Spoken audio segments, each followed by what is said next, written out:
Good evening. Today, Mark Carney, in his role as Prime Minister, announced Canada will match the U.S. with a 25% counter tariff on vehicles imported from the states that are not compliant with our trade agreements. The swift response coming just a day after Donald Trump announced sweeping tariffs. And today, there was an instant toll on the markets and on the auto assembly line.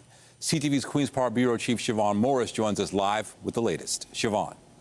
Well, the Prime Minister called the tariffs that Canada is already facing unjustified, unwarranted, even misguided. And today we saw a next round of our pushback.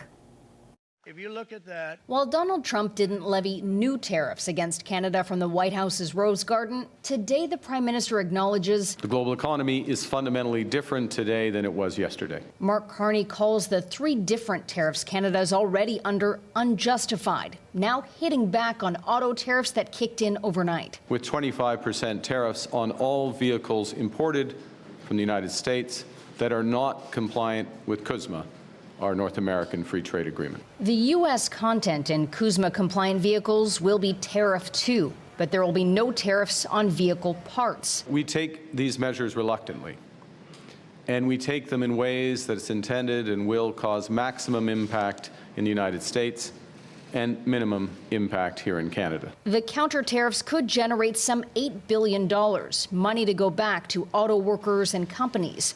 Carney adds the government's working on a framework for automakers to get relief from these counter tariffs as long as they maintain their production and investment in our country. It's an approach that has the support of Ontario's Premier. I think it's a fair response. Even if the tariff on some Canadian-made cars is lower, Doug Ford worries about car makers packing up in Canada to appease the U.S. president. I think the threat's very high. Even at 12.5%, these auto companies aren't making money hand over fist.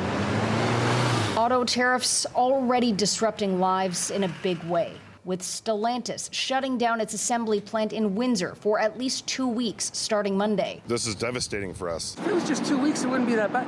But we don't know what's going to happen after the 2 weeks. The company has also temporarily closed plants in Mexico and the United States as it assesses the impact of tariffs.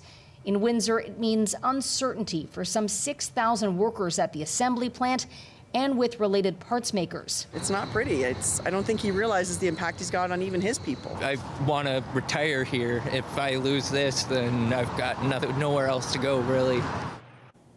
Now, we don't have any detail, but President Trump has signaled he does intend to add tariffs on pharmaceuticals, on lumber and semiconductors, so Canada may have to develop even more retaliation plans. Reporting live from Queen's Park, I'm Siobhan Morris. Michelle, back to you. Thank you, Siobhan.